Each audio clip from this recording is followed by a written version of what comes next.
everybody. I'm your host, John Myers, live from Stillwater, Oklahoma. We have got a great show tonight. It's John Myers. Hey, everybody. Gotta have my notes. It's John Myers from the Kicker UnMasked Studios. Gotta have my notes. Alternator. Hey, everybody.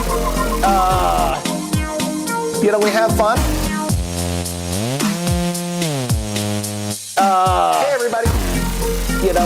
Hit like and subscribe. Right here, right now. It's John Myers. We like to give stuff away. Alternator. Post some more pictures. We got to thank Steve and Becky live from Stillwater, Oklahoma. Don't forget Texas Roadhouse right here, right now. Hey, everybody. Don't forget right here, right now. We have got a great show tonight. Hey, everybody. Had a great dinner tonight. It's John Myers. Right here, right now. Had a great dinner tonight. So, hey, everybody. So, housekeeping. Had a great dinner tonight. So, alternator. Housekeeping. Housekeeping. So, Tuesday night. Housekeeping. From the Kicker UnMasked Studios. Housekeeping. Right here, right now. Hey, everybody. So, it's John Myers. Hey, everybody.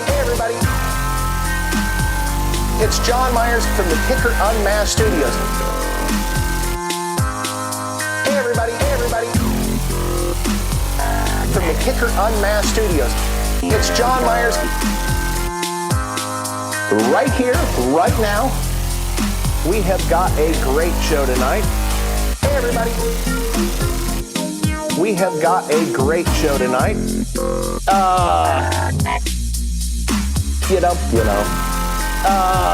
It's John Myers. Hey, everybody. Right here.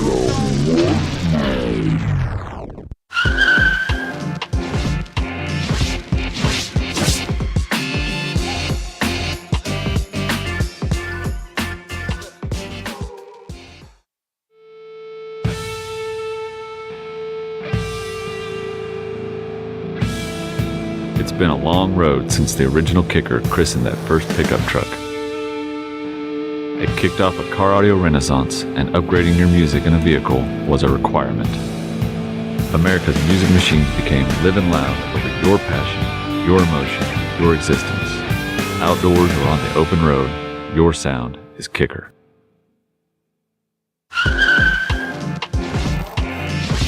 Checker, Vector. Check 1, 2, 3.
Hey guys, Cruz Pedregon here, coming to you from our race shop in Brownsburg, Indiana. I want to say thank you for checking out the Kicker Unmasked show. From speakers to their headphones, I've always been a huge fan of Kicker Audio because they like to live loud, just like our Nitro Funny Car. I'm very proud to be part of the family.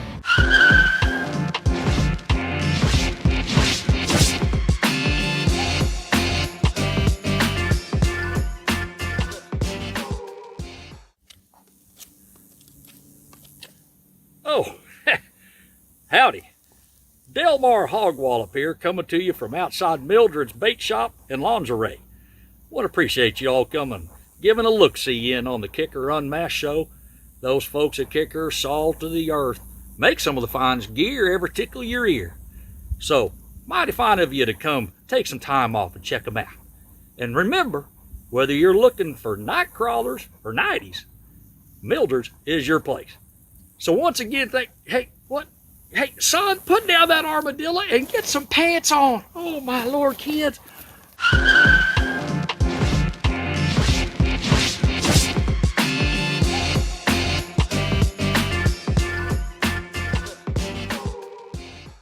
Music is my passion, my livelihood, and it's in my DNA. My pals at Kicker Marine Audio gave me a chance to take the music, what I love and listen to, at home, on stage, and in the car, onto the water. Hi, this is Jason Bonham, and I want to say a big thank you to my friends at Kicker Audio for inspiring the songs and the stories behind the music that inspires America. Go overboard!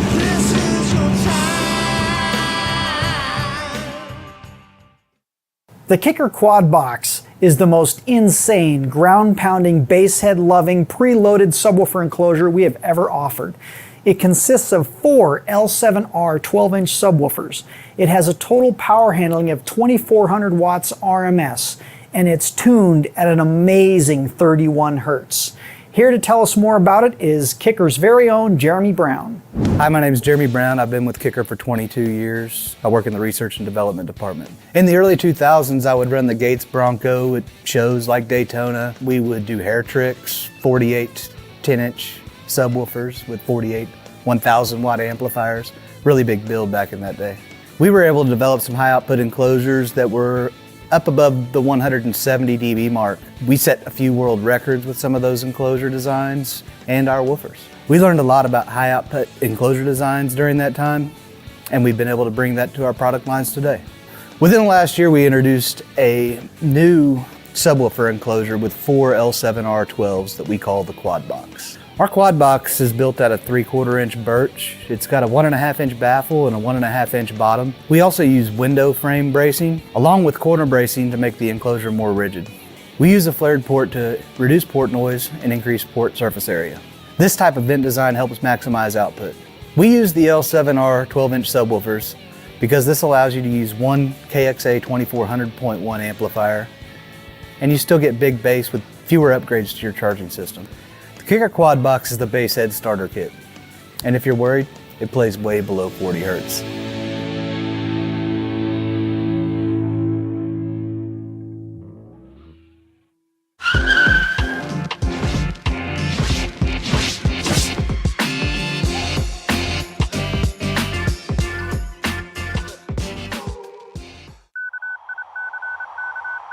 Do not attempt to adjust this transmission.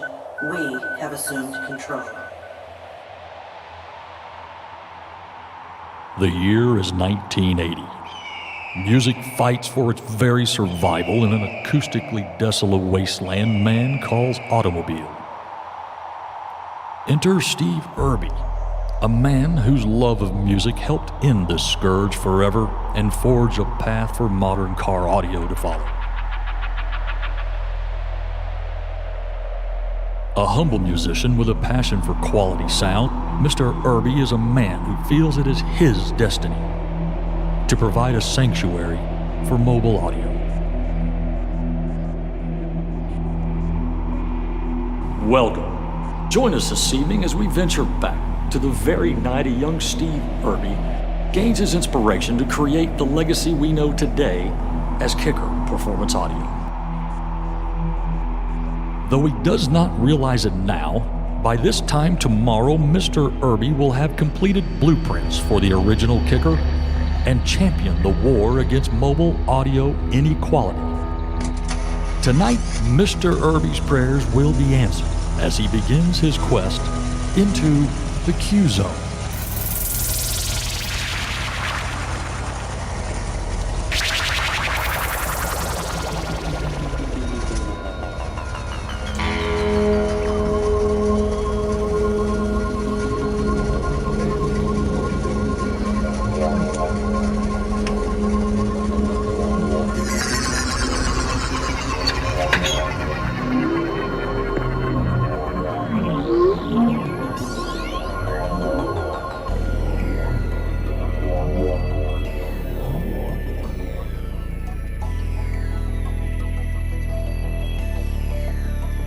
Kicker L7QB8. With roots dating back to Kicker's inception, Mr. Irby and his team of engineers have achieved an unrivaled level of design and functionality.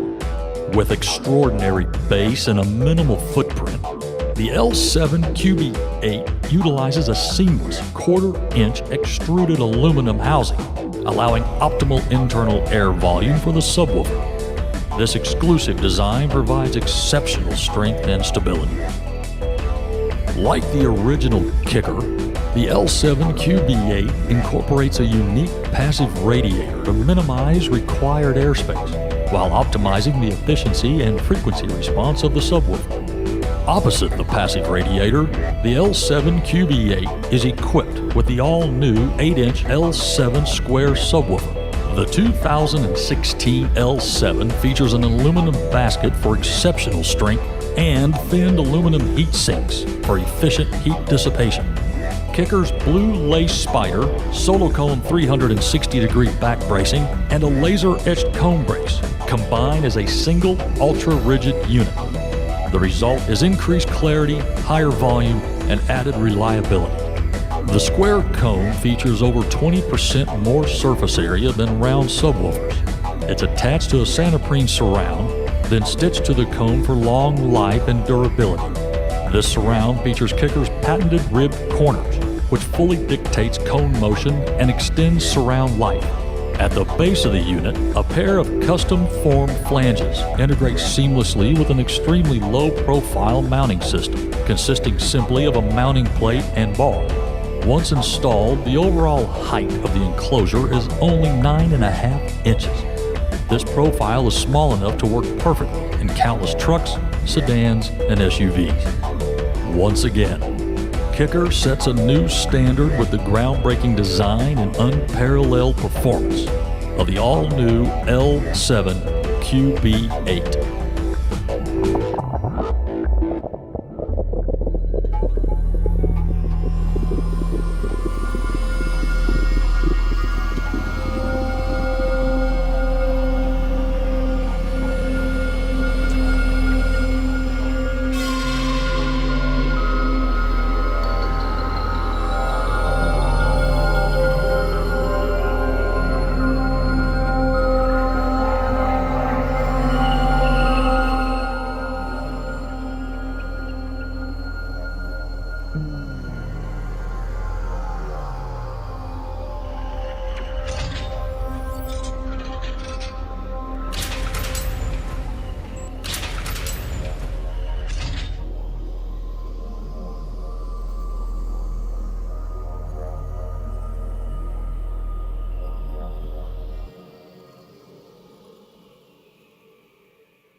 Good evening, ladies and gentlemen. I am Aaron Malin, your host. It is 7:30, Tuesday, Central, and we are live from the UnMasked studios in beautiful Stillwater, Oklahoma. If you hear thunder in the background, that is real. That is not a sound effect. We're expecting a massive storm tonight, but we're going to come to you live until we can't come to you live no more. You're probably wondering, well, who's working with you tonight? Because normally you see John sitting here, and tonight it's me. Well, you still got Tim behind the camera. And yes, Tim is married. He's been fully upgraded to husband. So yay, Tim. I guess I haven't actually seen Tim since he got upgraded. Of course, we got Ernie working the keyboards back there. And then there's Bill Frog. You've got to have the Bill Frog. And we've got an extra guest tonight. Hey, Lauren, would you turn and smile? There's a camera right behind you. Lauren, there we go. That's Lauren. Lauren doesn't actually work here in the Kicker building, but he's here all the time. He's one of our outside marketing guys, and he does a lot of activations for us. And of course, JW is back there as well. So we got a full crew tonight because we have special guests tonight. Now, you probably already guessed who those special guests are, and I think I gave it away in the teaser. But yes, we do have very special guests. But before we get to them, let's talk about dinner. Now, we had a debate at dinner tonight, and I need your input, guys and girls. It is my opinion that you folks do not care what I had for dinner tonight. Not true. Ernie thinks y'all care what we have for dinner tonight. So would you please go in the chat and say yay or nay? Do you want to hear about my dinner or do you not want to hear about my dinner? Now, I must add that because we have a very special guest, we had a very special dinner tonight. I think probably this is the first time in the history of Unmasked, which is how many shows, Ernie? 80. Okay, so maybe 82 shows. It's the first time we've had sushi. We had sushi tonight on the Unmasked studio. Well, actually, we ate in the break room, but you probably can still smell the sushi. And it was fantastic.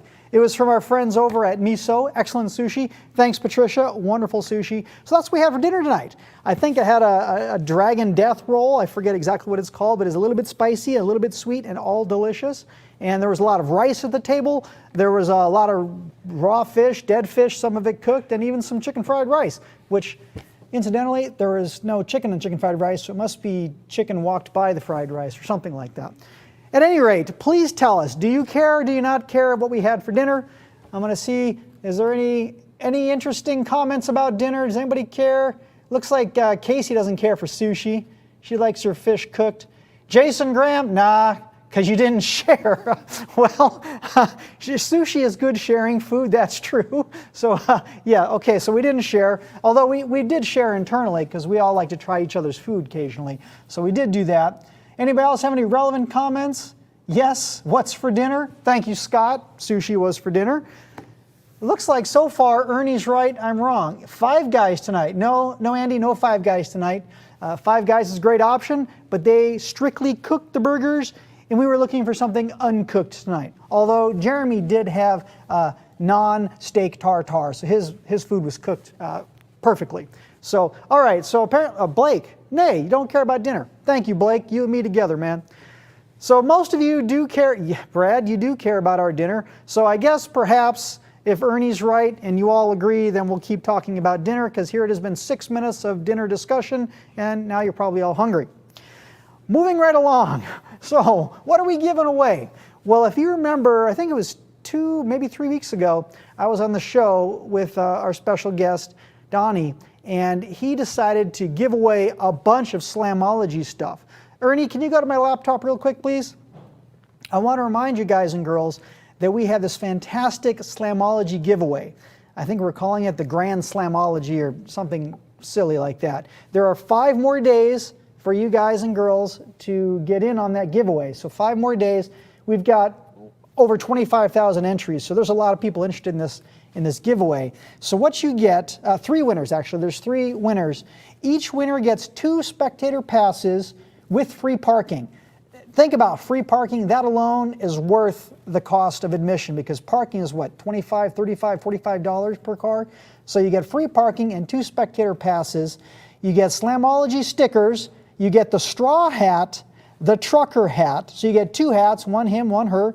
You get a backpack. You get an Unmasked t-shirt and of course an Unmasked hat. So you're getting a lot of stuff And it's a great day for entertainment for the kids, so bring the kids out with you.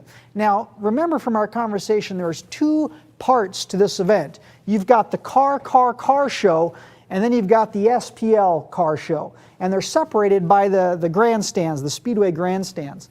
So if you don't want to be listening to bing, bing, bang, bang, bang, boom, bass all day, you can go over to the car side, and it is isolated, acoustically isolated. So you'll be able to walk around and have a conversation. And then if you do want to get crazy with the bass, go to the other side and, of course, wear your hearing protection because, oh my gosh, it is very, very loud. And if you're bringing your kids, please, please, please protect your kids' hearing. You get one set of ears in life. You got to take good care of those ears. We want you to hear Kicker speakers for the rest of your life. So Kicker Slamology giveaway, you got 5 more days to enter, and you go to kicker.com /contest, and that's where you can enter. Actually, no, there's more ways to enter. That's right, /. Thank you, Tim. I always get those 2 backwards. There's many ways to enter, and you can enter multiple times too, so please do. As for tonight's normal giveaways, we are going to give away our regular cadre. I think that was a John Myers term there. Cadre of stuff. The grand prize, of course, is the Cush NC. NC is noise-canceling headphones. Now, I told you a couple weeks ago, maybe a month or so ago, that Mr. Steve Irby and his wife Becky gave the whole company a Christmas present one year, these noise-canceling headphones. They are fantastic. So when you win these, you're going to love them. Now, when you win, you also get a koozie and a t-shirt. And I've been begging for pictures of you guys and girls wearing your Kicker Unmasked t-shirt. Send them to us on social. We want to get you guys and girls famous or infamous, depending on what it is that happens on the internet. But we want to get you pictures of your wearing your winning t-shirt and, of course, your Cush NCs. Second prize is the Tabor 2 wireless headphones. Now, the Tabor 2, fantastic sound quality. They do cover your ears. The only difference, the main difference, is they do not have the noise-canceling technology. So that's the second prize, and of course you also get the koozie and a t-shirt. Third prize, you get the EB400 in-ear wireless earbuds. Now these are great if you've got a highly active lifestyle, maybe you're jogging, maybe you're biking, maybe you're hiking, and you want to take your tunes with you. These are Bluetooth technology, but they're in the ear and they are watertight. So if you get caught in the rain, no problem at all. You can wear those. And of course, you also will get the koozie and then the Kicker Unmasked t-shirt, the limited edition. So those are the prizes for tonight. And then the Slamology prizes, that's 5 more days from now. So you can win tonight, and then you can also win in another 5 days. So lots of opportunities for winning. Next up, let's talk about some events. So the events, of course, Slamology is coming up. That's the one we'll focus on right now. Slamology is Saturday, June 11th. So what is that? About 2 more weeks, approximately. So that's the big event. Of course, that's being put on by Gauge Magazine. So you're going to want to check that event out. But more imminently, we have Bass Wars this Friday at 6 o'clock. Bass Wars at Ultimate Audio and Fabrication. So there's an event you can check out. Another Bass Wars, Jimmy's Bangin' Birthday at Twisted Audio Creations. I'm not going to try and say that fast because I will mess it up. And that's going to be in Kansas City on Saturday as well at 3 p.m. And then also Saturday, Summer Nights 22 at Innovative Designs in Lafayette. So there's 3 Bass Wars happening this coming weekend. And of course, Knowledge Fest. Now, Knowledge Fest is limited to folks that are in the industry. And this is a fantastic event. If you've never been to a Knowledge Fest and you're in the industry, please go to Knowledge Fest. Not only will you see Kicker there, but you'll see a bunch of other big vendors, and more importantly, you're going to get education classes, because that's what Knowledge Fest is all about. Knowledge Festival, Knowledge Fest. So there's lots of great presenters, including in Orlando, we're going to have Mr. Ken Bundy and Carlos Jimenez, those 2 guys from the Kicker Force, Tech Force. In addition, Dean Bayette and Fernando, his sidekick, they're also going to be at our training. So we're doing 2 trainings, one in English, one in Spanish, and you're going to see Dean and Fernando at both of those trainings. So if you're in the industry and you're going to be in Orlando, please check out Knowledge Fest. It's a fantastic time. And if you've got your Unmasked t-shirt, wear it there and send pictures to us, because Bill, of course, will be working the social throughout Knowledge Fest. Of course, Slamology we already talked about on Sunday the 11th and the 12th, 11th and 12th, 2-day event. And let's see. Oh, past events, we don't care about the past events, right? So those are the main events that are coming up. And I did want to throw in one more plug. The Skills USA event that I've been talking about for the last couple of months, that is coming up about 3 weeks. I'm going to be headed out to Atlanta. If you're in the Atlanta area, please check out the Skills USA event. It is open to the public. There's no charge. So they just want you to come and experience what's happening. There's going to be more than 6,000 competitors from around the country. And there's a car audio division. And we're going to be specifically judging the car audio division, and we'll probably have 8 or 10 contestants, and they've got quite a few things they have to do. They actually have to install a radio and a dash. Now, of course, the dash is not in a car. It's actually in a conference room on a couple of sawhorses maybe, and they're going to be installing a radio from start to finish on the floor. They also have to do a job interview, and they've got to do a customer service exam. So there's a couple different facets to this contest, because we want to make sure that not only do they have the technical skills in the dash, but they can also deport themselves professionally. We want to make sure that they're interacting with the public in a professional manner. So there's a lot of aspects to the contest. We're also, I forget the gentleman's name, but he reached out to us after seeing us talk about Skills USA, and he's going to bring some high SPL demo vehicles out there so that guys and girls can get engaged with what's really fun about our industry, which of course is SPL. SPL, bang, bang, bang, all day long, good fun. So again, if you're going to be in Atlanta, please check that out, Skills USA. It's going to be a great event. Next up, we've got some couple of share and tell things to show you. So we've got, well, let's start with the good stuff. Okay, here we are. So this install, this looks like it's probably a Jeep, maybe a side-by-side. No, I think it's a Jeep. And this is in the rear right quarter panel. And it looks like a custom enclosure, and it's featuring one of our KM10s. Now KM is Kicker Marine, so this is a marine specific subwoofer. So clearly they drive with the top off, so they don't care if the subwoofer gets dirty or wet or whatever, because it's a marine grade version. Now we've talked about this before. There's actually two different marine woofers. There's the free air, and then there's the boxed woofer. And it's very important to understand the difference. If you're looking at using one of these woofers in your install, the only time you're going to want to use the F, the free air version, is if you're doing a free air enclosure, or non-enclosure, I should say. So for example, if you're using these in a boat and you've got a cargo area, perhaps you've got a seat that folds up and down, and in that area you can put your wet skis and your ski jackets and your stored beer and such. Then you close the seat and it seals off that cargo space from the rest of the boat. You can cut a hole in there and drop in one of these free air woofers and use that cargo space as the enclosure. So that suspension on that woofer is quite a bit tighter because there's no real back pressure from the enclosure. So that's why it's called a free air, because it has a different type of suspension designed to work without an actual enclosure. If you put that free air driver in an enclosure like the one you see on your screen here, you're not going to get the performance you expect because it's not wanting to be put in a tight sealed or even a vented enclosure. So it's important to choose the correct woofer. Let's move on to the next image. We have, this is fantastic. So I'm guessing this is a 15, an L7Q Series 15, and it is firing into the enclosure. Earlier today in our production meeting, someone said, well, I don't think that box is mounted to anything. Well, they didn't realize that the woofer is in fact mounted. It's just mounted inverted. And of course, there's a couple of advantages. The woofer may be able to cool itself a little bit better because it's not in that enclosed airspace, because it's out here where it can radiate more heat. In addition, when you're building the enclosure, you can take the basket of the woofer out of the equation and actually shrink the box down just a little bit because it's not taking up airspace inside the enclosure. So there's a couple of advantages, and of course it just looks cool. You can show off this beefy woofer that you've got invested in. Now I want you to take a closer look at this amplifier. This is a fantastic amplifier. This is from our archives, and if I'm not mistaken, this was the first time there was DSP in an amplifier. So this is an aftermarket Kicker amplifier, SX series, and it actually had digital signal processing in the amplifier. So this is years and years ago. I want to say probably 2007, 2006, maybe right around there. We had DSP in the amps way back then. So now Q-Class, of course, is the next generation of this DSP technology in the amplifier. So whoever this is has got a great vintage amplifier. And of course they got this battery here, and I want you to notice that it looks like they put a couple of screws in here to keep the battery from sliding around.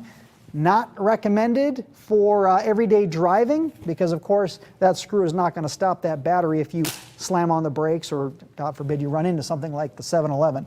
So we definitely want to be mounting the batteries securely, as well as the enclosures and the amplifiers. Let's take a look at our next picture. Whoops. Hold on. Technology. There we go. It is your friend. Okay, the next image. Now this is a beautiful build. Check this out. I think this is 3 10s, Q-Class L7 10s, and it looks like a 2401 and maybe a 404 for the mids and highs. Beautiful build. Whoever this is, thank you. It's very, very nice. I bet it sounds fantastic. I'm guessing he probably got a slot port down on the front side, maybe towards the seats, because this is a large enclosure with 3, I think, 10s, maybe 12s. But at any rate, beautiful build. Thank you very much for using Kicker products. Now we're going to show you 3 pictures of what not to do. As always, if you're looking at the picture of what not to do and you recognize it as your own, please, we're not trying to make fun of you. We're just trying to educate folks. Ingenuity is great, but safety first, ingenuity second. So take a look at this battery here. So this guy or girl's got a couple of wrenches that looks like they're twisted on, actually that one may be melted on, onto the positive and negative terminals, and then coming off the wrench they've got their power and their ground wire bolted the other end of the wrench. Very ingenious, not very safe. Please do not do this. I'm not sure what the IRA is, but apparently he's very proud of the IRA. Next we have, so I'm going to read this as it's written. My car always having a hard time to start. You think it's the fuel pump. Laugh my butt off. So clearly, again, ingenious but not safe. You can see he just took a piece of wire, wrapped it around here, and there's so much going on here that's not good. I'm not even sure where to start. But please don't do that at home. Just not safe. And lastly, we have another fantastic ingenious solution here. It looks like they took the aught gauge wire, they split it, wrapped it around the post, and then twisted it back together as best they could. Now they did use a yellow wire, which typically is marine grade wire. So yay for going with marine wire, and it does look like an aught gauge. So that's great, but the way to terminate it, that's not really so great. So we want to avoid doing that, please. So there we are, some great installs and some what not to do installs. And then the next segment, we're going to talk about tech support questions. Now, I've mentioned Jacob Lucky a few times, and Jacob is a fantastic member of the Kicker, not the install team, excuse me, of the technical support team. Jacob's been here for, I want to say, about 5 years or so with Kicker, and he's worked his way up within the company. He started out in shipping, he went to customer service, now he's in technical support, and he actually recently got his MECP certification, as he let me know just a couple days ago. So he went through certification because he wants to be able to help you guys and girls even more so on the phones or in the emails when he's taking your calls and your emails. So great job, Jacob. So I'm going to share with you what he sent to me for the questions this week. I need another quick drink, excuse me just a second. I talk a lot, so I have to drink a lot of water. So here's the first challenge he ran into. I have installed CSC speakers. That's our CS component speakers. And he says, in the sound bar of my Jeep, excuse me, coax speakers, not component. In the sound bar of my Jeep. So he's got CSC coax speakers in the sound bar of his Jeep. The sound quality is terrible. I have almost no bass response from the speakers, and it sounds almost like it's playing from a tin can. I installed the same series speakers in the front locations of my Jeep, and they sound great. Do you have any ideas what could be wrong? Do you have any suggestions? I'll tell you what, first thing that came to my mind, phase. And it's so easy to check this. If you have 2 speakers, coax speakers, in the same car, and one of them is wired positive and negative properly, and the other one is wired positive and negative improperly, your speakers are now out of phase. And that means when one's pushing, the other one's pulling. So they're actually working against one another, and they are actually canceling the lower frequencies, the bass. So they will definitely sound like a tin can, because all you're hearing is the much higher frequencies from the tweeter. So you're going to get this really tinny high sound like this with no bass. So you just swap the polarity on one of those woofers. Hopefully it's into the correct polarity, because if you got these in phase, but they're out of phase with the dash speakers, once again, no bass. The whole system, no bass. So all 4 speakers must be in absolute phase to get your great bass response out of your Kicker CS speakers. So thanks for sending that question in. That is a great question, and this happens more often than you might think. So be absolutely sure to check your phase of your speakers if you're getting those weird sounds or absolutely no bass. Next question. I installed a Key 204 amplifier in my 21 Bronco. Fantastic amp, fantastic car. The amp is working great and sounds awesome, but I have a problem. It amplifies everything, including the door chimes and warning chimes, and they are blasting me out. Is there any way to rectify this? So I've heard this many, many times over the years. So the factory system is playing those door chimes, as you said, and sometimes even the navigation or the phone calls coming out of those speakers. Because you're taking the signal after the factory amp to process it in our DSP amplifier, or Key 204, you're amplifying everything from the factory amp. So the only way that, I should say, the simplest way to correct for that is to turn the gain down so that you're bringing down the overall output. Now you're probably going to say, well, gee whiz, I don't want to detune my system. But if those chimes are just too darn loud, that is the surefire way to bring those chimes down, is to bring it all down. Now, as a plan B, and I can't speak definitively on this, but our friends over at AMP might have an AMP Pro for this vehicle. Now, I know it's very new, but you might check out AMP Pro. They have a lot of interfaces that tap in the signal before the factory amplifier, so you're not amplifying those chimes and such. So you might check that out. Jeff Smith. Jeff, if you're on here tonight, could you chime in and let us know if the 21 Bronco has one of those AMP Pros? Jeff's a great guy, and he's a trainer over at AMP, does a great job. So that's the second question we ran into. And the third is, I'm using a KMC4 head unit. Now, a KMC4 is a Kicker Marine Series 4. That's our second from the top of the line Marine source unit. He's got a KMC4 getting signal to a KMA 604. KMA is our Marine KMA series Marine amplifier, 600 watt 4-channel. So he's got a Kicker source unit and a Kicker 600 watt 4-channel amplifier, and he's powering 8 6.5 speakers. So he's probably running the amplifier at 2 ohms, 8 speakers, 4 channels, 8 speakers, hopefully it's all at 2 ohms. So it's playing loud and clear. I get a loud squeal coming through all the speakers, and this squeal is present using the RCAs to get a signal to the KMA 604. So they're running a RCA cable from the head unit into the amplifier, and they're getting this loud squeal. I get the same results through another amp that I have tested. So this is super smart. Take out the amplifier that you think might be causing the problem, put in a second amplifier. If you still have the noise, it's probably not the amplifier. So good troubleshooting technique. It seems to be caused by the source unit. Is there anything I can do to try to rectify this issue? I hope Phil White is watching. Phil White is our OEM guy for Marine, and he is a genius when it comes to these challenges. And so I'm going to pull up a white paper that Phil wrote because it talks about this very issue that we're experiencing. Let me find that here. You won't be able to read it, but you can get it on our website. Ernie, can you pull up my screen real quick? So this document is called Kicker Marine Audio Best Practices. And you'll notice the number one thing at the top of the page, reroute power and ground for head unit to same power tap as amps. At the helm of virtually every boat, you've got this challenge where all the electronics are coming together. All of the noisy electronics are coming together with the audio electronics. So it is very common for your audio system to pick up all that electrical noise because it's all coming together right there at the helm. So what we suggest you do in this white paper is to rewire the source unit and the amplifiers right back to the battery. So we want to run power and ground for all the audio gear right back to the batteries, isolating it from all of the helm controls.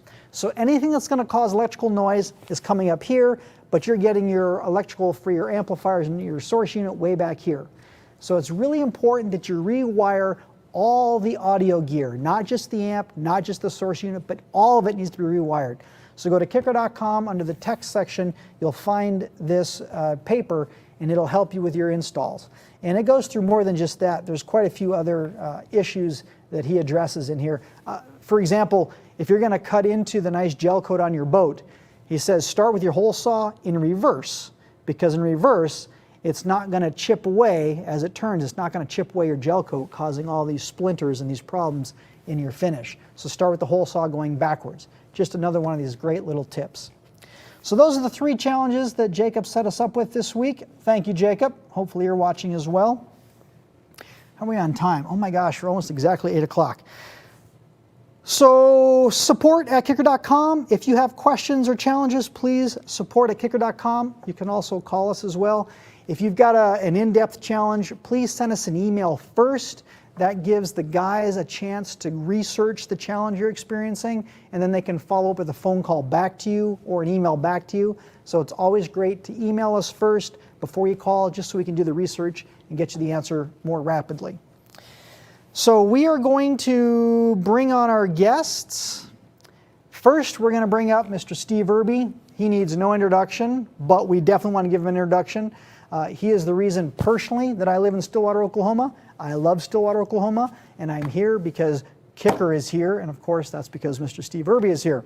So Steve, if you could, come on up. We're also going to bring up Mr. Roger Demaree. Mr. Roger Demaree is the co-director of marketing here at Kicker. So we have 2 heavyweights. Thanks for joining us. Heavyweight? Well, metaphorically speaking, okay. Heavyweights. Right. Not physically. Great to be here. Yeah. So we've had 2 middleweights. Middleweights, with high stature. How's that? High that stature? sounds good. Okay, middleweights with high stature. And of course, what we're going to talk about is Mr. Irby's time machine. So before we jump into the specifics, and we've got a ton of images, because of course you can't all come here and see this. We've got a bunch of images that the team took so that we could take you on a virtual tour on time. It's time. Whoa, well done. So before we get to the pictures, first I want Roger to explain to us how this came into being. How did this time machine come into being, Roger? Well, as you said, it all starts with this man right here. You jump back to early last year. We're still kind of in COVID shutdown to a degree. Right. And I had worked on a project. Steve and I have a shared passion for the Beatles. We love the Beatles. And I had worked on a project of a large collage piece, kind of for grins, and showed it to him.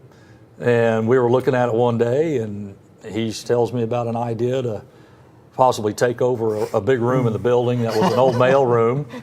And it was funny because he's saying, well, I haven't really asked if I can do it yet. And I'm thinking, why do you got to ask? It's your room. Just take it. And he had this idea to put together this kind of auxiliary museum because we've had literally over like 36 pallets of product and things that have been squirreled away over the last literally 40 years. Yeah. And kind of for this specific endeavor. And he decided we want to go ahead and do it. And I was honored that he asked me to kind of see the project through.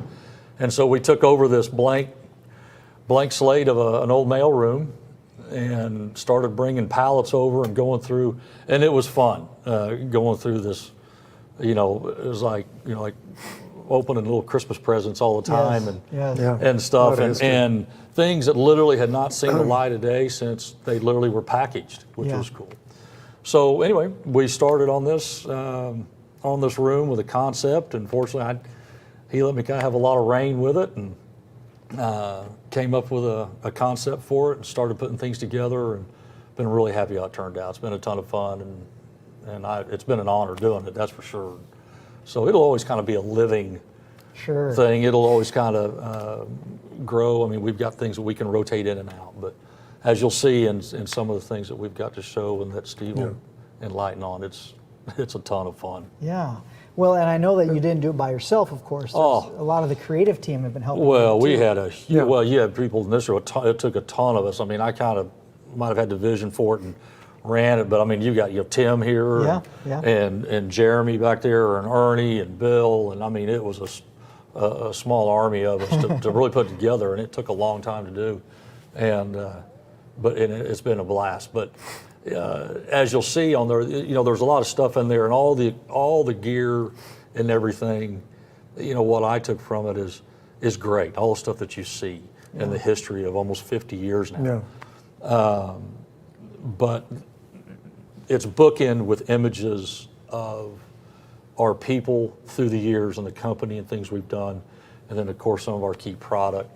And to me, what it says is what this man's done over 50 years of having a business that's been, provided hundreds of people a great job and a ton of fun, a place to be at. Yes. That not only does that, and that is echoed with the graphics on one end, but then the fact that everything we do revolves around the reproduction of music, which is something we're all, passionate about, and you dig what, it means a lot to you. And I've always said one of the most underrated things about this guy is his ears. I mean, truly. I mean, he's got a terrific, Thank you, Raj. very sexy, Well, I'm pretty sure that's why Becky married you, isn't it? The great ears. Yeah, great ears. But he does. He's got terrific set of ears. And a lot of people probably don't know. I mean, not one thing goes out of this place, as you know, whether it's our littlest earbud or the biggest 18-inch sub without him hearing it. And, being a live musician, as he was for many years and playing, I think. And still alive. And still alive, yeah. Like I said, it's better to be seen than to be viewed. But anyway, there you have it. Yeah, well, thank you for that.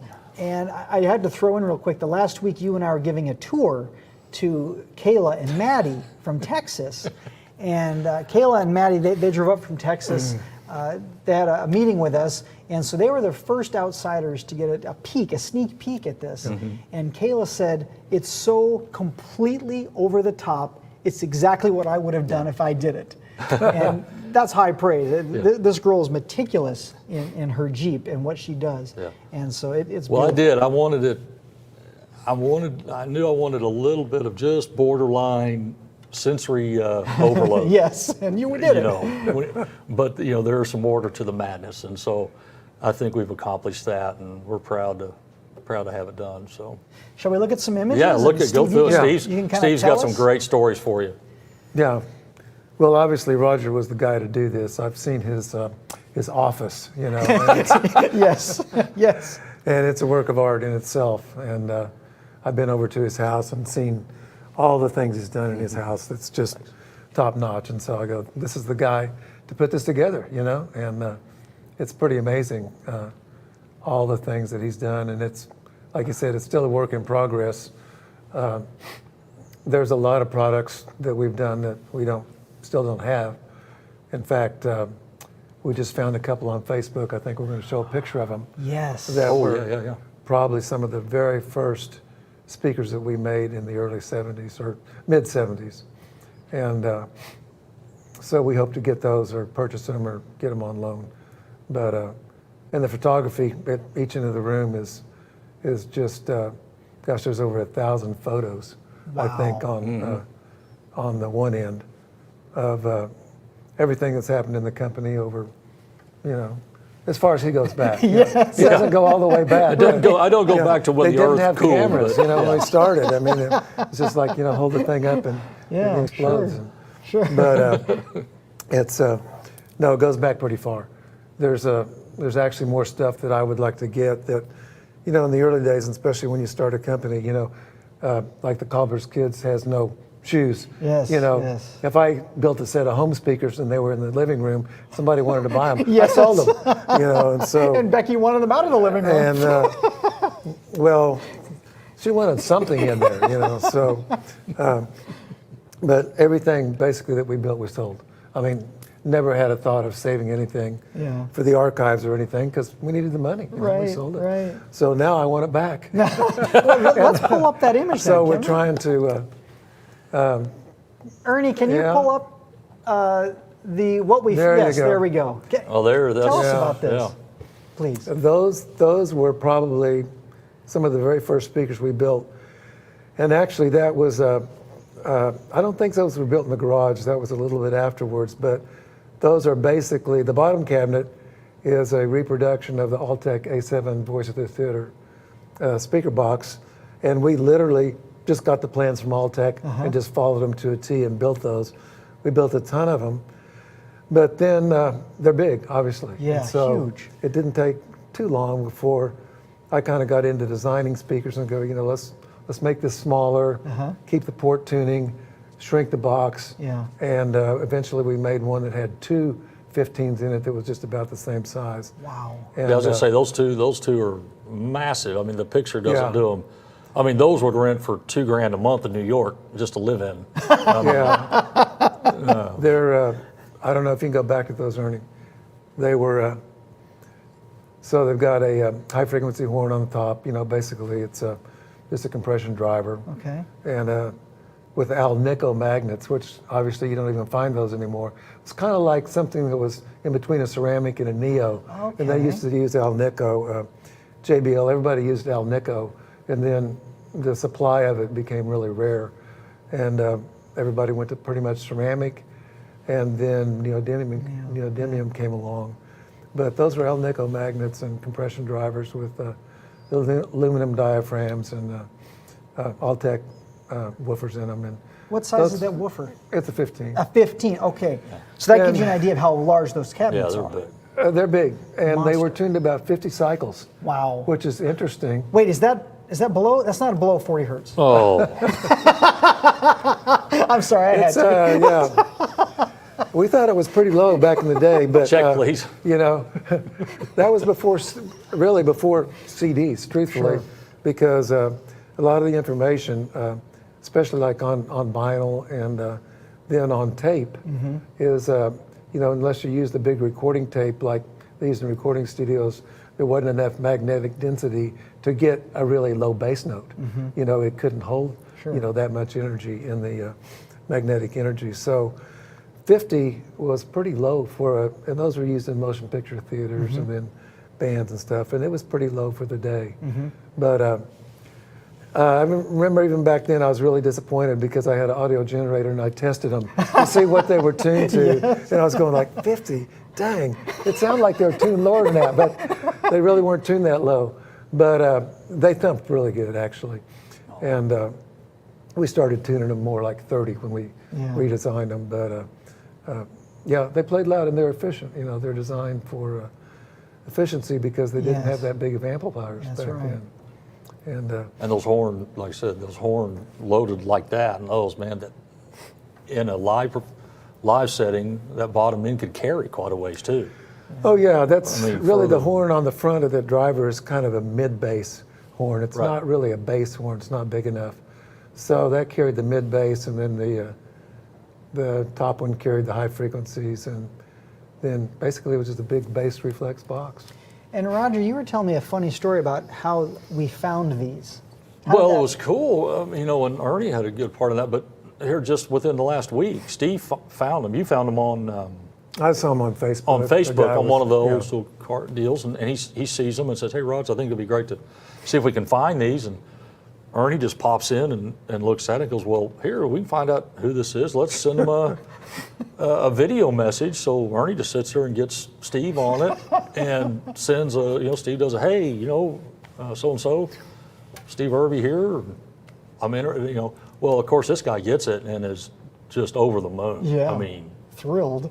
Yeah. Well, he's only 40 miles away. Right, and then we find out he lives in Ponca City, north of us. Ponca City. Yeah. And the guy's thrilled, and then so now we know they're that close, and so of course he's going to be coming down and visit and bring and meet Steve, and I mean it just worked out. It's fantastic. Like a shirt on a pocket. Yeah, So. that was quite a find. Yeah. We have Yeah, a it was a question. cool find.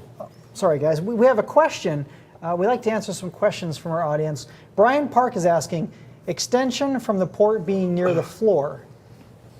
So is the bass extended because the port is close to the floor? Like on those early cabinets? I think that's what he's asking, yes. Yeah, a little bit. Yeah. Okay. Anytime you get close to a flat surface, or a corner or something like that, the bass loads off of it because you can't go anywhere else. Sure. So Boundary loading. Yeah. So, yeah, it definitely helps. Put them in a corner. It's gonna have more. Was that the original Solo X Andy prototype? says, was that an original Solo X prototype? Steve? Maybe unbeknownst to him at the time, but Yeah, right. Yeah. that's why it took a long time to get them out too. You know. Let's not go there. We'll get chewed up. All right, so Those Ernie, cabinets were all hand built, so it did take a while. long time, yeah. And freight was way more expensive back then, I'm sure. There's the big 18, right? So yeah, tell us about that. Well, as time went on, you know, we started building all kinds of speaker enclosures. That was for a bass player. That was an 18, and that was for a bass guitar. And that one was probably tuned about 40. That, you know, we just love 40 cycles, you know. And that's about the low note on a bass guitar. So, you know, when you're playing a bass guitar, it really doesn't go any lower than that. But that tag, the original name was Still Water Designs. I mean, we were hippies. We thought it was it's kind of freaky and cool, you know, to split it out like that. And the problem was in the phone book, you know, there was no internet, of course, back then. And in the phone book, people would go, well, we can't find your company, you know. We go, what's in the phone book? It's Still Water. And they go, no, can't find it. And it was with the stills, not the still waters. Okay. And so people couldn't find us. And so we pushed them back together. Okay, so that lasted, what, a year, maybe Not two? very long. That lasted 2 or 3 years, I think. We had a lot of tags to run through. I think about 1,000. Yeah, you had to sell them all. So, yeah, I had to sell them all first. Then we switched it. Yeah. Okay. Yeah. So Ernie, go back one. I'm sorry, Ernie, go back. Can you go back 2 pictures now? On what's above and behind that cabinet? What are those? Well, those are personal stage monitors. Obviously, you can tell those were built in the early days because they've got the expanded middle grills. Chicken We wire. had nothing else to use. Once it was done barbecuing that, with tin snips, you know. he used those. Yeah, right. After had to scrape the barbecue sauce off. Yeah, then he put them on. But no, those were full range, and those were wired 16 ohms. Oh, wow. And but you could link a bunch of them together, you know, for a band. I mean, you could just plug one into the next, and so that was a monitor system that you put really close to you. So, kind of the idea was that your stage monitors didn't have to be as loud. Okay. You know, if you get them close. Sure. But if you got a big floor monitor, you crank it up pretty much so you can hear it. Yeah. Well, it messes with the sound guy in back because the sound off the stage is so loud that's coming back this way that a lot of times they were louder than the PA system. And so he didn't have any control. Yeah. So okay, you guys got to turn the monitors down. So the idea was that it was probably the next thing to just wearing a headphone. Yeah. You know. Yeah. But Makes you get sense. it close, and so it's not that loud, but you can hear it really well. And then it gives the sound guy more control in the back. So. But yeah, we built tons of those, all by hand. Wow. Yeah, all by hand. And I see there's 2 drivers side by side. That wasn't stereo, was it? No. It was a mono. No, it was just more just to make it louder. Yeah. Okay. It made it very directional because you know, sound diffracts. You know, if you've got if you have a speaker column like they used to make speaker columns, then the sound goes this way, but it's real tight this way. It doesn't, you know. Right. That's just the way sound works. So that with the speakers this way, the sound was really good this way, but it didn't spread across to the other guys in the band. So you're hearing sort of beaming at you. It was beaming, and so yeah. If you haven't, it's set on a mic stand. So if you happen to rotate it a little bit, you go like, "Where's my monitor? Where did it go?" You know, and you look over there and it's turned. You just turn it back, and all of a sudden it's just like right there because it's so directional. Yeah. You know. Now, what are we looking at here? Those speakers on the bottom were some more that we built. Those use JBL components, and the top is actually a acoustic lens. Okay. And you know, some people refer to a horn as a lens. It's not. I mean, that's an incorrect term. That is a lens. A lens is like glasses, eyeglasses, and you know, they're thicker in some spots and thinner in some spots. So you can see there's a horn behind it, and it came right through the middle. So the fins in the middle weren't very long, and so the sound would come straight out.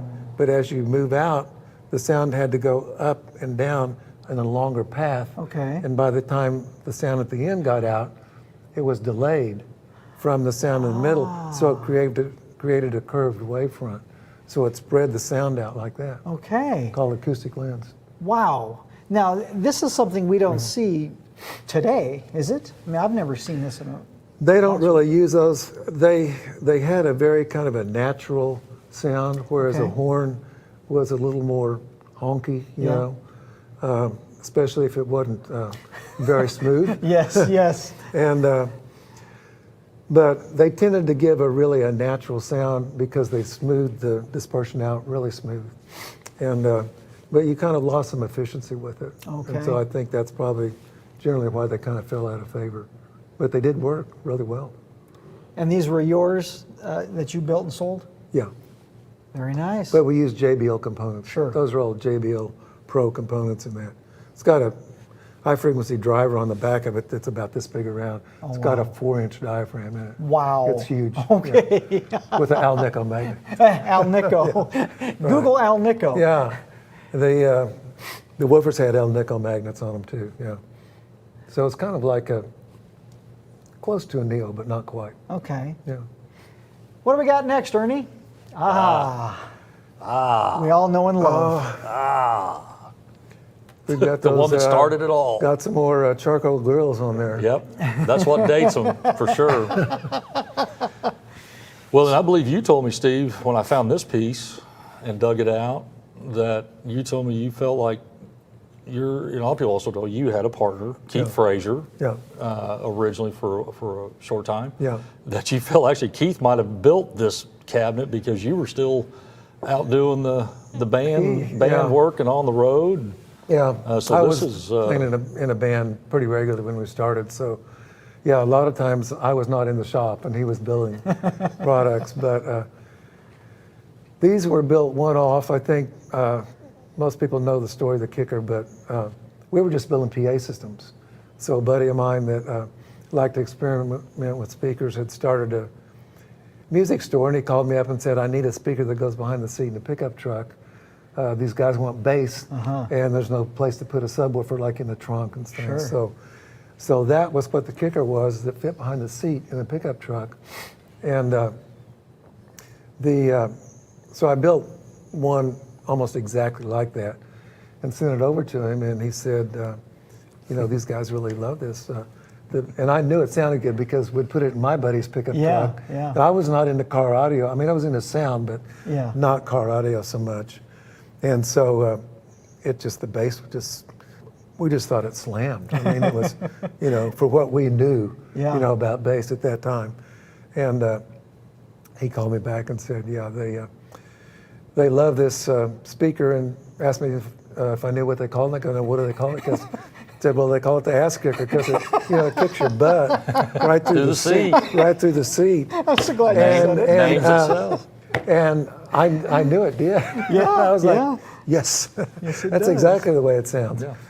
But it was fun, and so he convinced me to try to sell these to some other car stereo shops, and that's really how we got started. But we had no grills to put on the speakers, and we bought a 4x8 sheet of expanded metal and literally cut that out with 10 snips. Yeah. I mean, this was hand built, and so we didn't know any better. I mean, we just started this company and had no experience at all except some speakers I'd built for the band. Do what works. Yeah. Now this picture is the butt kicker, but you'll notice it has the number 2 in the corner. The number 2 indicates. Well, Roger, why don't you take it from here? What does that mean? What this is one of on the north wall of the museum. There's a mix. Let me backtrack on you just a little bit, because everybody can kind of see it as they're looking at this, because you're seeing these images of artists and product. And early on, I asked Steve, which I knew would be easy, I said, what are your musical influences that you've had through the years? And he goes, oh, that's easy. So he gives me this list. And so I took that list and used a little creative license of my own.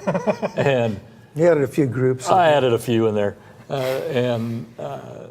So that's why there's this mix of some key product through our history intermixed with these classic acts, because at the end of the day, again, it's all about the music. Yes. And then I thought it'd be great to also showcase what was real influential to him. also within that wall, there are 4 pieces of product, this being one of them, as you pointed out. Back, and I don't have the exact year on this, I think it was late or mid-90s, that a publication called bestcaraudio.com came out with the 100 most influential car audio products of all time. All time.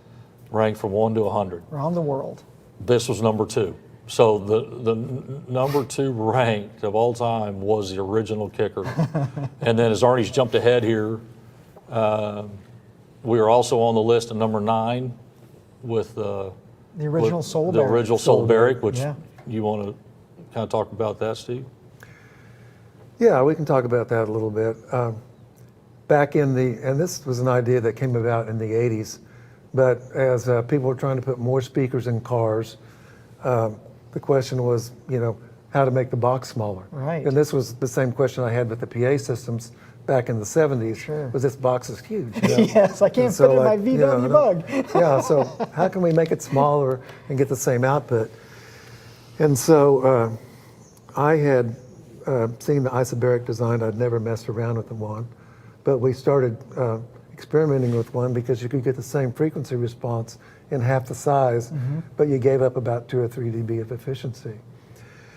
But by that time, amps were getting bigger, Right. so efficiency was not as big a deal as it used to be.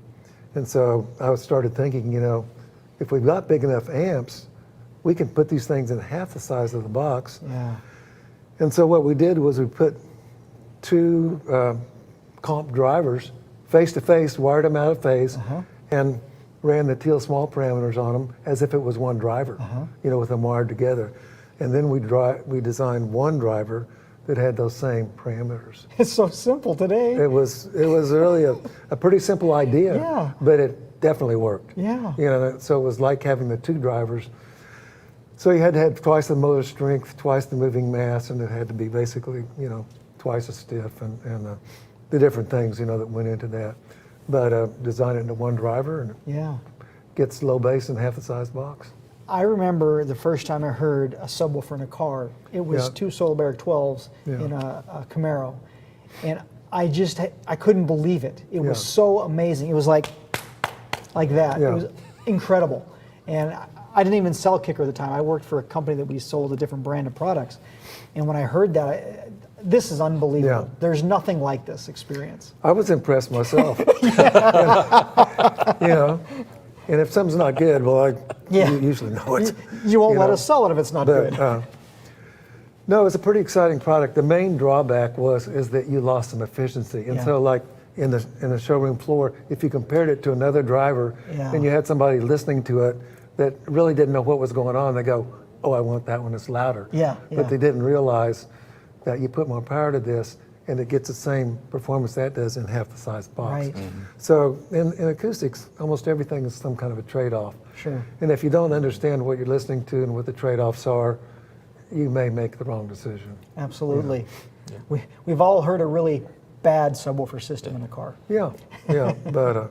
Well, it's also like what we've said before. I mean, you can take the best subwoofer, period, that we have or on the planet, put it in the wrong enclosure. Yes. And it won't work. Yeah. Or infamously, like some gentleman did some years ago that called in that complained about his subwoofer did not perform well, if you remember this, Steve. Yeah. And our tech guy was very kind going through it. And he goes, hey, well, I installed it in the box it came in. And we're like, what do you mean the box it came in? He installed it in the cardboard packing box that the subwoofer came in. That's what he thought was the enclosure. So not a good enclosure. No, didn't. Ernie, can you give us another question? I see we've got a couple more questions from the audience. First question, Brian Park, what amp did you use back then to drive this? Well, that's a good question. Actually, before Kicker started making amps, we used linear power. Good stuff. And it was great stuff. And had a good relationship with them for many years. Yeah, there's their old famous there's one poster. right there. And started getting so many requests, people that wanted a Kicker amp to go with Kicker speakers. And that's why we eventually got into making amplifiers. A natural progression. Yeah. Sure, sure. And our first amplifiers, they were the The SI series. SI series. Is that a coincidence that they're the SI series? The Steve Irby series, yeah. Ironically not. I think we just thought they sounded like cool letters, you know? Yeah. And frankly, nobody even realized it was my initials until, I don't know, it was maybe several years later. And, that long? But yeah, I mean, it was just, I don't know, we were just on a different wavelength, you know? You were hippies, right? Yeah, right. You were still right, hippies. Right. We weren't trying to make things with Oh, God, I people's wish we had initials. that picture just a little left of what's right there so people could see the Steve. That was a picture that's cropped, but that was one of the band members in the band we were in. So this is number 85. So this is, we had four products in the top 100. Of all time. Of all time. And this was number 85. What's a couple of really special things about the SI amplifiers? Well, one of the things that I thought was pretty cool is that we had plug-in modules. And back in the day, people didn't necessarily build crossovers into the amp. Sure. They were just amps. And so the idea was that the module had different types of crossovers built into it, but it wasn't variable. Mm-hmm. But it just plugged in. You know, if you want a 12 dB network at 60, you use this one. At 80, you use this one. That seems kind of archaic now, doesn't it? It does. But at the time, nobody had anything, you know.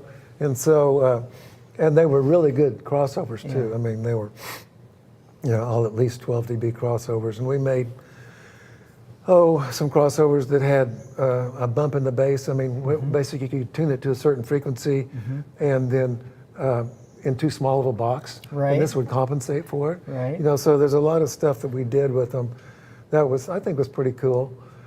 That was sort of a bit of a copy of that we did off of a home stereo speaker that Electro Voice made back in the day. That was a small speaker. They tuned it low, so it would play down that low, but the frequency response really dropped off. But it was loaded, so if you put the power to it, you could bring it back up again. Okay. So that was another way. It was almost like a crude equalizer. You know? Yes, if you had an equalizer, you could do that. Oh yeah, But- there's See, there's an old one of the the modules. cell sheets Yeah. that shows the active modules. Yeah, so we for had the amp. different stuff it would do that now you could just do with the DSP. You know, it was all analog. Yeah, today it's so much easier. Right. Oh, But, my gosh. you know, Ton easier. but we're talking basically 30 years ago, yeah. right? Yeah, this was early 90s. 90, yeah. Has it been that long? Ahead of the curve. Yes. I'm afraid so, I thought it was Steve. pretty cool. I'm afraid so. Yeah. It is cool. What else we got, Ernie? Oh yeah, the Kicker Super 2. What's this? What are we looking at?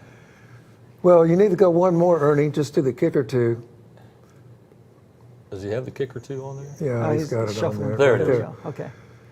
Yeah. So when I got into the car audio business in 1980, I thought, you know, the Kicker will be the only product we'll ever make because I was building big sound systems. I mean, that were, you know, had, you know, a lot more than even the first ones you saw. You know, it had big old folded horns and high frequency drivers and JBL amps, or Crown amps and JBL drivers and really high performance stuff. And so I thought the Kicker, to me, although I knew it sounded good, it really wasn't, I didn't think it was.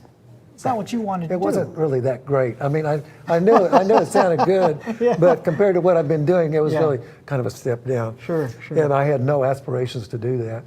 But my buddy convinced me to do it and to just try it. And I thought, well, we'll only build this one speaker. And then we started getting phone calls. Well, this doesn't fit in the Corvette. It's like too wide, doesn't, you know? So the second product was the Kicker 2, which was exactly the same components in a different shaped box. Okay. That was it.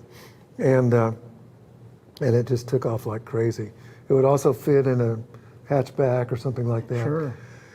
And it was full range, which, you know, now we think that's kind of goofy. I mean, you don't want the sound coming from back there, but at the time, we thought it was kind of cool. Yeah. And people liked it, you know, so it's just kind of where car audio was at that point in time. Does that have a down-firing passive in it? Down-firing passive, yeah.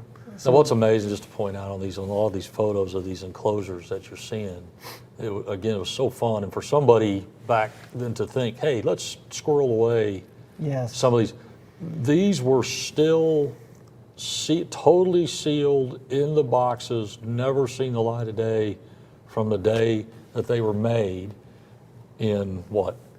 Mid-'80s. That was probably maybe 85. 85, until I opened it up and put it out on these channels, which was really cool. Yeah. You know, to have these representations of these products in pristine shape. New car smell. Yeah, it was very cool.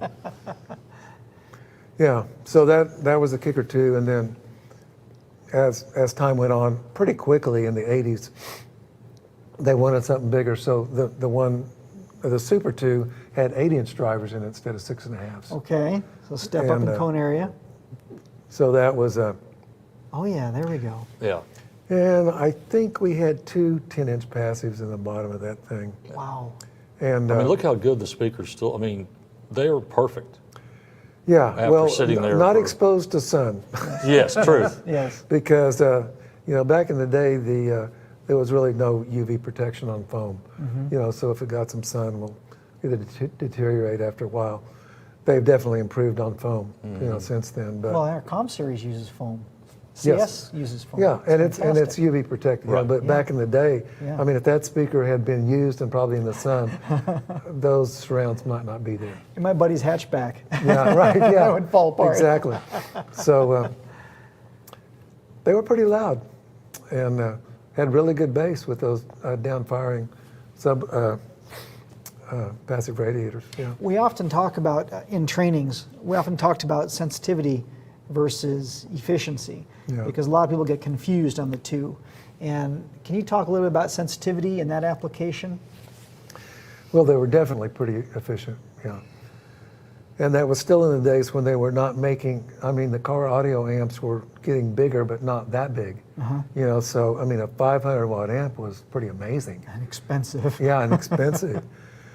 And so efficiency was still definitely a factor, And, of course, I mean, it always helps if you have efficiency. It's just plays louder. Plays louder. No matter what size amp you got on it. Right. But as I was saying, to get more bass in a smaller space, you have to sacrifice efficiency. It's just physics. And so really a lot of the drivers, subwoofers that are designed these days are more like the original Solberry, that design. Yeah.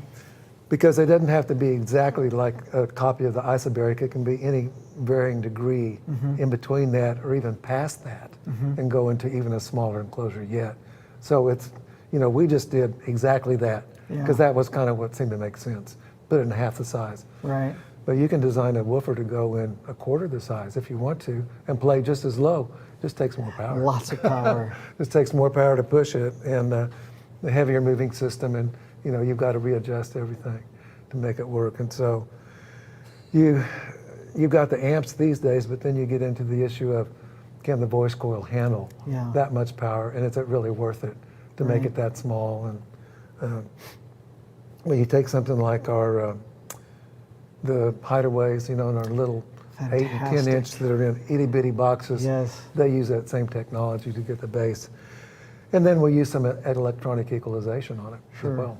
Sure. To do what I was talking about before that we tried to do with, making the box too small and then, doing all that stuff to go through it. Now you can just do it, digitally or, with the design of the electronics. Many advantages with the technology. Yeah. Some more pictures? Oh, we got a question from Brian. When did you decide to use larger dust caps and add logos? I think when we decided they looked cooler. It was aesthetics. It's that hippie thing.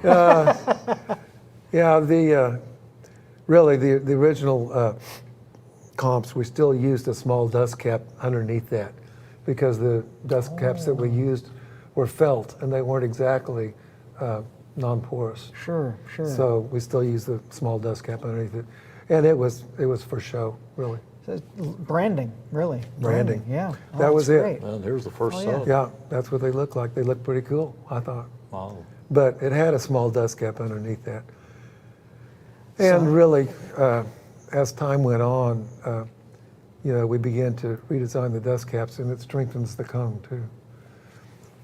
Those didn't very much, but the ones we use these days do a lot. Yeah. And then they're inset, Right. into the cone and the design, and it's all structural.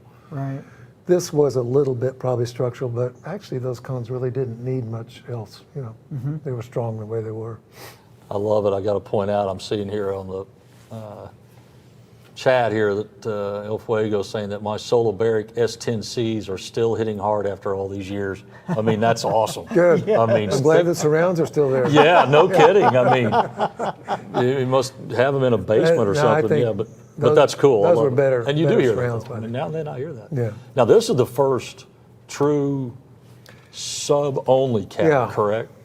That was our first true sub-only cabinet. It was basically 2 comp tins in a sealed enclosure and filled full of fiberglass, polyfill basically. Lots of polyfill. And that was I think we called that the 2x10. And that was, it seems kind of silly to me now, but back in the day, when you put something in the trunk of a car, people were trying to somehow fire it through the seat or put ports on it that fired up through the rear deck. Yep. Now nobody does that anymore. You just put it back there and it comes through anyway. Yes. But for some reason we didn't know that. I guess it didn't make sense, but well, I mean, if it has a free access to the cab, Yes. it's going to be a little louder. You're losing some efficiency having to go through, the seat. the trunk and the seat and all that. I was always mildly curious why. But that's what that was designed. It had a big, thick foam gasket with 2 holes cut out that mounted on the front, and you mounted that up against the back seat. So you pushed it against the seat, and it's sealed with the foam. Okay. And it's sealed with the foam. See, I didn't know. That's why I was wondering why there was Yeah. why you chose not to have a grill on it. I but think that the foam was why. already disintegrated. So that's why we don't have it. Yeah, it fell yeah. apart long ago. Yeah. Wow, that's funny because back when I was working in retail, I was forever taking people's sub boxes and turning them around so the woofers fired to the trunk, not to the seat. And I'd give them 6 dB of output just by swapping them around. We didn't know that, but that's true. I mean, if we would have known that, we wouldn't have put the foam in there and gone to all that trouble, but I mean, we just didn't know that. I think I don't think people really thought about that right then. Yeah. It's funny because everybody does it now. Today, and we it's just- design all our boxes to go backwards. Yes, and down. But in the day, I don't know. It was just, that was what we did. Now, of course, back And then, it worked, of course, too. But it was popular back then in like a Caprice Classic to put a baffle board against the back seat, cut out the foam, and put the free air drivers on there. Yeah, the free air 15s, and oh my God, did you get a ton of bass? Oh yeah. Caprice. There's nobody on this chat room knows what a Caprice Classic is. We're vintage man Good talking Lord. here. Speak for yourself. Yeah, but if you Caprice do cut out the back where there's not, that it can freely move through, breathe, you're gonna get a little bit more. Yeah. I mean, it's not a crazy amount, especially low frequencies go through about anything. Travel nicely. Yeah. Next, there we go. Oh, the big, that picture does not do this justice. Well, obviously, everybody wanted more. This was the '80s. So, we got this. Yeah, Can there's you a put a good 10 in it? Okay, we got that. Can you guys put 12s in these? Hey, can you make something with 2 15s? 15s? Yes, There we you go. can. Yes, There we it is. can. Two There it is. 15s. It's got dual ports. Yeah. So that box was loud, and that was, that was a big box. You're right. I mean, the picture doesn't do it justice. No, it doesn't. It was huge, Yeah. and we really didn't sell that many of those. The 12s were the most popular. Sure. Always the 12s were the most popular. To this 15s day. is just a little too big for most. No, I think, I mean, And we sell more 12s than anything right now, right? Yeah. That's the most popular size. but I think that we didn't sell all those because, I mean, I think we had to ship those pretty much by rail. Now the quad box is bigger than that. Yeah. And we sold a lot more of those. Yeah, we sold, I don't know, 1,000 of those boxes. that's I don't know, a lot of them. Yeah. A lot of quad boxes. I mean, but obviously they don't sell anywhere near the numbers that the small boxes do. For sure. Right. Because it's not for everybody, and that's not for everybody either. But we made it, and it sounded good. Yeah. It was a huge box. Now I'm curious. This is a two-way system. You've got a horn tweeter, and then you got 15-inch woofers. So, I mean, to go from a horn to a 15-inch woofer, you're missing some sizes. So how did we tune this? Well, back in the day, the first kicker drivers had a 2-layer voice coil in them. Oh. And so these days we use a 4-layer. But that gave you more efficiency, and it was also lighter weight and gave you more upper frequency response. Okay. And so I'm not saying they were like super smooth, yeah, but they weren't too bad. No, they weren't. At 4K. They just had to play up to about 2K. 2K. You know, on that. So they did the job pretty well. Yes, they did. And they were loud. And but yeah, that was with the woofers that we make these days with 4-layer coils. It's like an inductor, so it rolls it off more. Sure. But it gives you a little more. You get a little more BL. You got more wire in the gap, and you know, more bass output, a little more moving mass, and doesn't play as high. Yeah. But it's better suited. You know. Yeah. Yeah. And so, but yeah, those were all 2-layer coils in the original comp drivers, and that's why they were so efficient. Wow. I'm learning a lot tonight. Thank you. Now, what's this? Contender series. So this was later. This is probably coming into at the end of the 80s, into the 90s, and that's probably got a 10-inch driver in it. So, you know, everybody wants something bigger for trucks. Yeah. And that's what that was, with a 10-inch in there. And still kind of doing the full range thing. We had a lot of success with it. You know, in '87, we came out with the separates, which were the comp drivers and the free air drivers. Yeah. And obviously those were made just for subwoofers only. But there was a big market for the full range drivers at that point in time. I think as I asked in the different sound off competitions became popular, it was not popular to have your sound coming from behind you. Sure. You know, but back in the day, nobody cared. One of my dear friends, Aaron, is on here tonight, and I've been selling him sound systems for years, and he says, I want to sound like I have headphones on in my car. So he wants equal sound front to back, and I cannot break him of the habit, so I just sell him more speakers.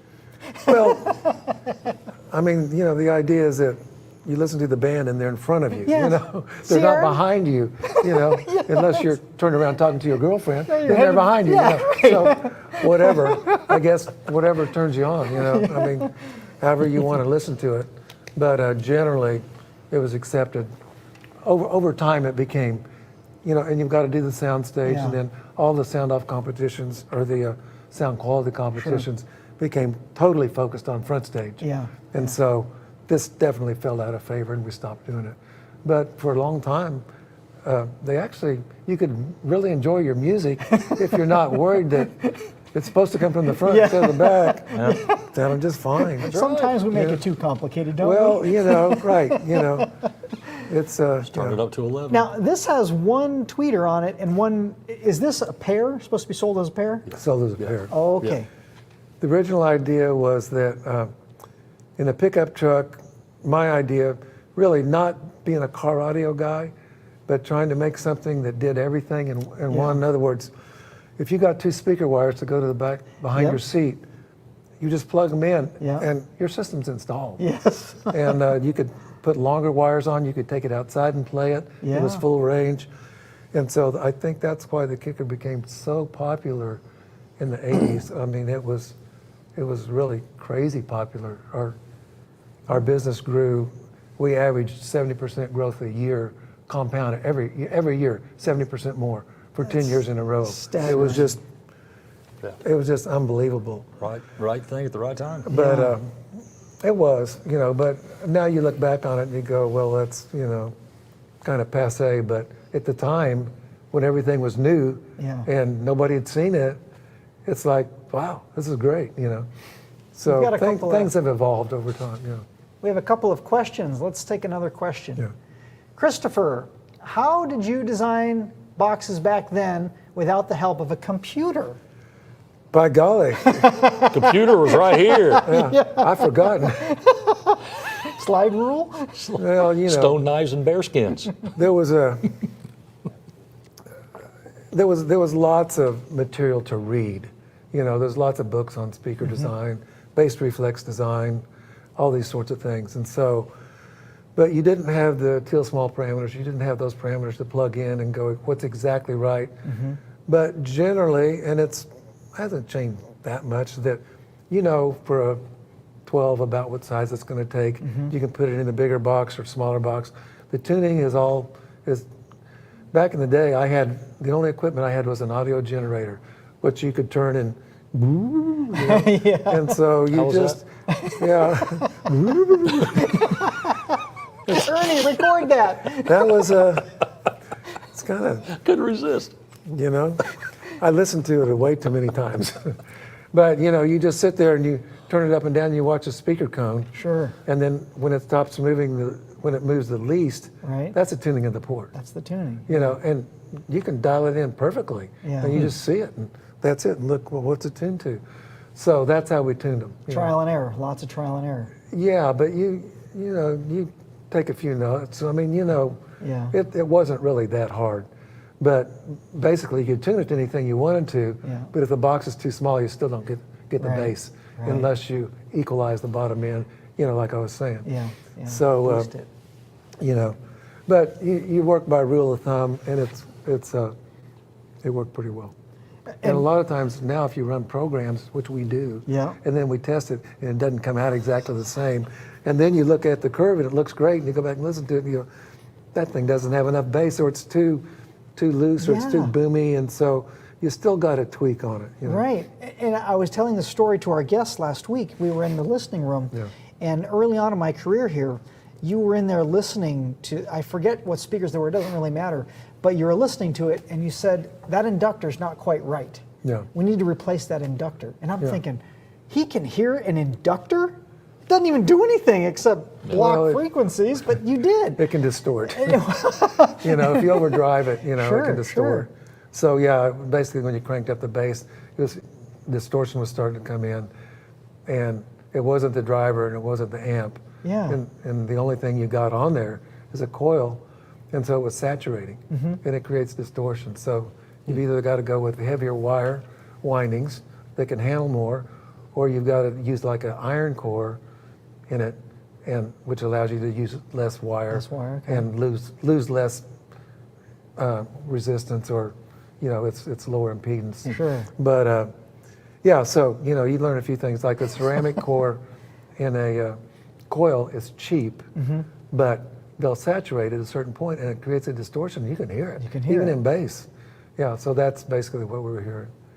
But That's what Roger's talking about, your golden ears. We don't talk enough about that. well, it's That's not. amazing. It's underrated. It's not so much golden ears; it's knowing what to listen for. But you You still know, gotta it have is. them. I mean, Yeah. you hear that once, because I mean, back in the day, I learned that probably in the '70s. Yeah. You know, and we didn't know what the heck was going on, and finally I was reading in some magazine article, and they were talking about these, and I go, I think that's what's going on. So we just pulled the inductor out, Yeah. and the distortion went away. I go, oh, that's what's causing it. Yeah.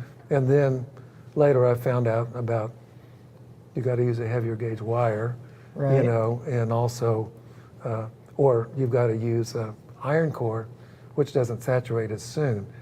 But it costs more. Sure, trade-offs. Anyway, so you learn that stuff along the way. Yeah. And then you don't forget it, because it causes you a big headache. yes. Causes you a big headache, you know, trying to figure it out. Once you figure it out, you don't forget it, you know. Yeah.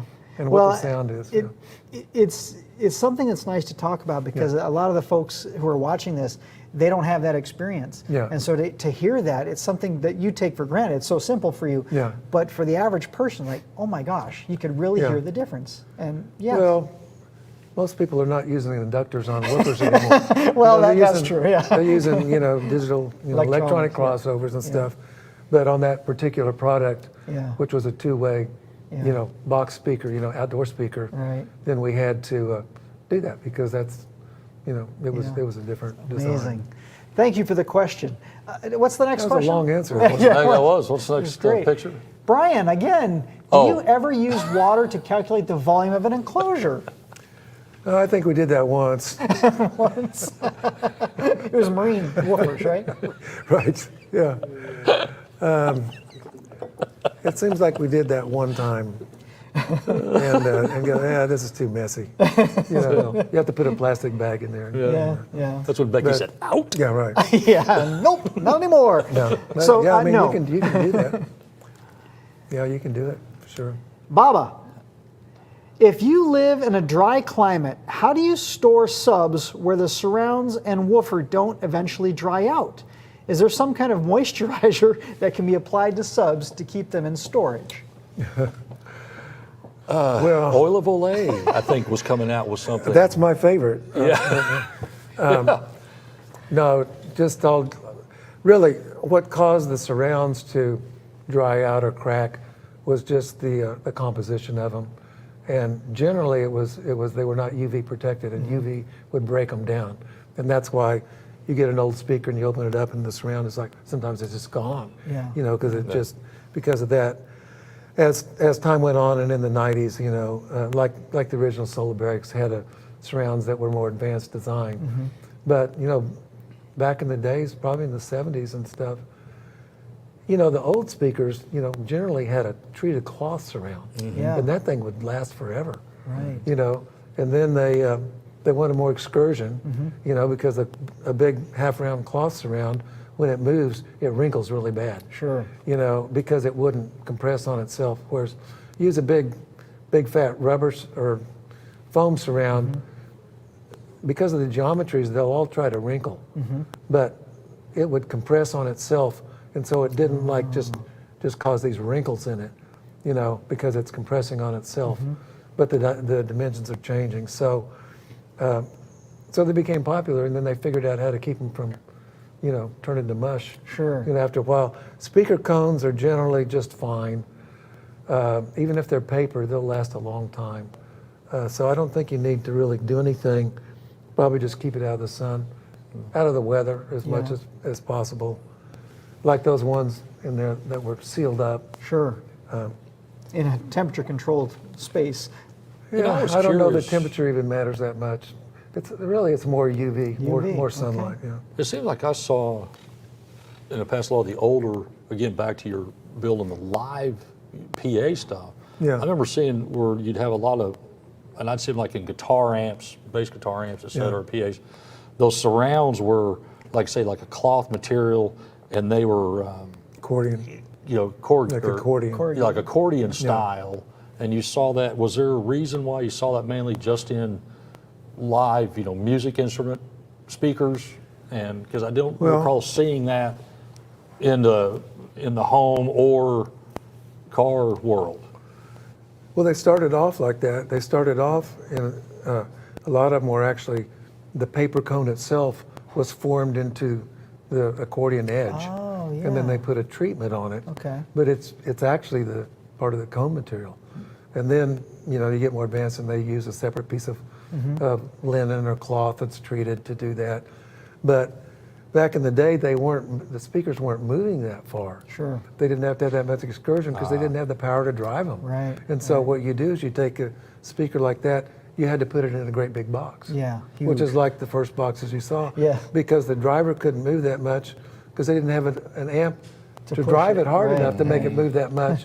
So you had to rely on the resonance of the box and to be big enough to get efficiency out of it. So, but as amps got bigger, things changed. They realized we can put more power on it, make this driver move further. We don't have to rely on the box as much. And then if you can equalize it even more, the box is just stopping the wave from canceling, and it's almost all just raw power pushing that thing. And if it doesn't have enough bass, you just equalize more into it, but it needs to be able to move. And so the accordion surrounds, you can make one that's big enough to move like that, but primarily they were made like that because it was easier, and they didn't need to move. They couldn't move. They didn't have enough. They just had tube amps. Yeah. 5 watts, 10 watts. Right, now, not a lot of power. Yeah. Oh, wow, we are almost out of time. Holy cow. Thank you, Tim.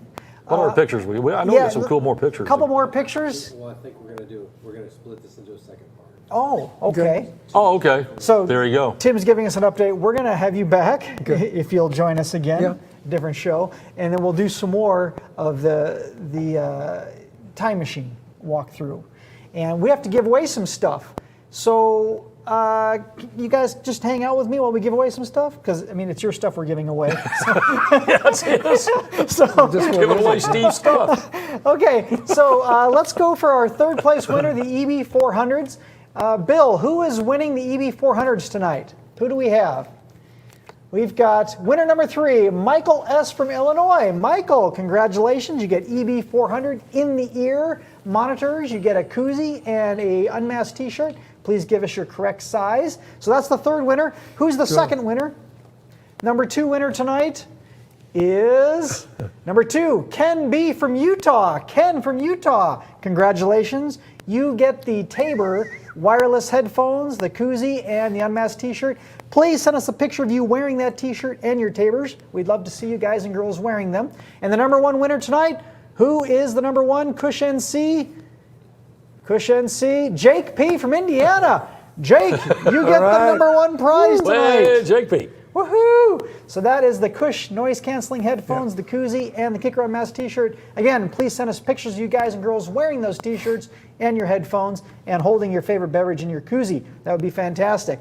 So, like us, subscribe to us, make sure that you check it out on Facebook and of course YouTube. We would like to hear from you, and we're going to schedule part 2 of this walk through the time machine. Thank you all for being with us tonight, ladies and gentlemen. Yeah. Steve, Thank you, any guys. closing thoughts? It's been fun. Excellent. I enjoy it, and yeah, a lot of history. I don't think we got past 1985. I don't think we did. I don't think we did either. So, yeah. Well, that's good. We had a good time. Thank you guys and We'll girls. come back. Good night. Thanks.